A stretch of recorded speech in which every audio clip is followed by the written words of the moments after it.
Sa pagbabalik ng balitaan, binusisi ng Senado ang Commission on Audit sa mga natanggap na local at foreign donations para sa mga Pilipinong nabiktima ng Bagyong Yolanda. Kaya naman pinamamadali na ni Chairman ng Senate Finance Committee, Chis Escudero, ang auditing kaugnay nito. Para sa detalye, narito ang report ni April Enerio. Inaasahang maglalabas ng report ang Commission on Audit o COA kaugnay ng mga donasyong natanggap para sa mga nasalanta ni Bagyong Yolanda. Ayon kay COA Chairperson Grace Pulido Tan, issue ang kawalan ng koordinasyon sa pagtanggap ng mga donasyon. Hindi lahat anya ay dumaan sa gobyerno, tulad na lamang ng mga pledges na hindi pa rin dumadating o mga idiniretso na sa ating mga kababayang biktima ng bagyo ang ilang donasyon.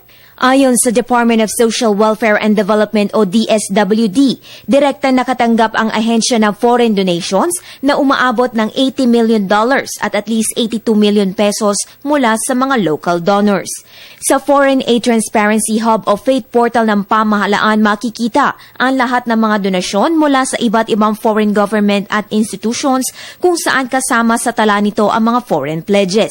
Bukod sa pagmamonitor ng mga donasyon dumaan sa mga ahensya ng gobyerno kabilang na ang DSWD, target ng COA na masiyasat ang mga donasyon ng mga private organizations na hindi na monitor ng DSWD. Nais nilang alamin kung magkano na nga ba ang lahat ng naibigay o nagastos para matulungan ang mga kababayang apektado na manalasa si Bagyong Yolanda noong Nobyembre. Ayon sa COA, kasalukuyan pa rin nire-rebisa ang report kaugnay nito na matatapos pa sa Nobyembre ng kasalukuyang taon. Para sa Telebisyon ng Bayan, April Enerio.